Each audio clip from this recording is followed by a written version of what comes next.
statement of someone. Yes. दादा दादा You have come আমাদের to destroy the press conference.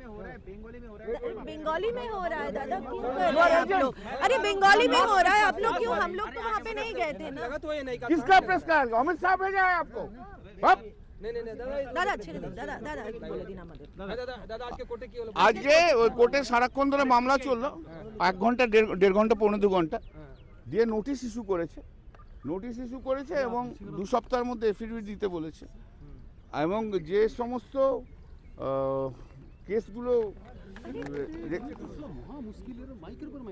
যে সমস্ত কেসগুলো ইনিশিয়েট করেছে ক্যালকাটা পুলিশ আর বিধাননগর পুলিশ, সেগুলো স্টে করেছে। আর যা সিসিটিভি যেগুলো সিজ করেছে সেগুলোকে প্রিজার্ভ রাখতে বলেছে। আমরা তো বলেছিলাম অল্টারনেটিভ রেমেডি, তা বলেছে যে এখানে যে আর্টিকেল, এখানে যেহেতু একটা লার্জার কোশ্চেন অ্যারাইজ করছে যে যেহেতু সেন্ট্রাল এজেন্সি যখন কাজ করছে, state agencies in different states are interfering in different states, এটা যেমন একটা কোশ্চেন আছে। আরেকটা কোশ্চেন আছে যে যখনই নির্বাচন আসছে তখনই এই সেন্ট্রাল এজেন্সি হঠাৎ করে স্পিড আপ নিচ্ছে, তারা ইন্টারেস্টিং স্টেপ নিচ্ছে যেখানে বিরোধী রয়েছে।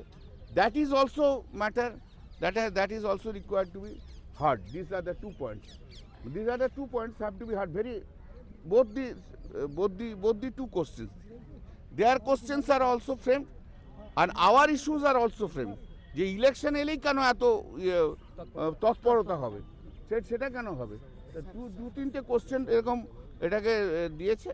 অতএব এই যে বললাম 3 ফেব্রুয়ারি ম্যাটার আসবে, তখন শোনানো হবে। অনেকে বলছেন এটাতে নাকি রাজ্য সরকারের পরাজয় বা ধাক্কা, এটা দেখুন, ধাক্কা পরাজয় যার পারসেপশনে যাবে সে করুক, আমার কোনো তো অসুবিধা নেই। আমার মনে হয়েছে আপনি সুন্দর, আপনাকে সুন্দর বলুন, আমার মনে হয়েছে ধরুন আপনি বাজে দেখতে, এটা আমার পারসেপশনের ওপর, আপনার তাতে দোষ নেই তো। আপনি হয়তো সত্যি ভালো লোক, আমরা ধর বাজে লোক, ওই দেখতে কারণ খারাপ লোক, কানে এটা কি গুজে ঘুরে বেড়াচ্ছে মস্তানদের মতো, এটা আমি বলতেই পারি। হার্ডে পারসেপশন, হাইকোর্টের শুনানিটা হবে না এখন। বলছে যে লার্জার কোশ্চেন ডিসাইড করুক না, আমাদের কোনো অসুবিধা তো নেই। সুপ্রিম কোর্ট ডিসাইড করুক না, আমাদের কোনো অসুবিধা নেই। আমরা তো আর হাইকোর্টে যাইনি, ওরাই হাইকোর্টে গেছে, ওরাই বলছে আবার সুপ্রিম কোর্টে যাবো। ওরা নিজেরাই ঠিক করতে পারছে না কোন জায়গায় ওরা বেশি কমফোর্টেবল হবে, সেটা ওরা ডিসাইড করুক।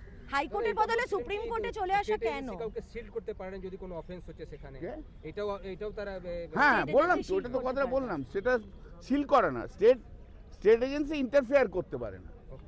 সেন্ট্রাল এজেন্সি যখন কাজ করছে স্টেট এজেন্সি ইন্টারফেয়ার করতে পারে, কারেক্ট। আবার অ্যাট দি সেম টাইম এটাও বললো তো যে এই যে পলিটিক্যাল যখন ইলেকশন আসছে তখন এই এজেন্সিগুলো হঠাৎ করে তৎপরতা শুরু করছে, সেটাও করতে পারে না। দাদা, হাইকোর্টের বদলে সুপ্রিম কোর্টে কেন এত শুনানি করতে চাইছে এনফোর্সমেন্ট? দেখো, পাওয়ারটা দুটো জায়গাতে আছে, 220 ওখানেও আছে, আর্টিকেল 32 এখানে আছে। ওরা ওখানে গিয়েছিল, ওখানে শুনেছে, ওরা এখানে এসছে, জজ স্যাররা মনে করছে ওদের শুনবো, ওরা যা মনে করে সেখানে হবে। কেন্দ্রীয় সরকার মনে করছে এখানটা ভালো হবে ওদের জন্য, সেই জন্য এসছে। ঠিক আছে, ডিজি এবং আইপিএস দের হঠাৎ মনে হচ্ছে দে আর মোর কমফোর্টেবল, তাই জন্য আবার এসছে। ডিজি এবং আইপিএস দের সাসপেন্ড করার একটা আর্জিও ছিল, সেই আর্জি কোর্ট শুনানি। Thank you.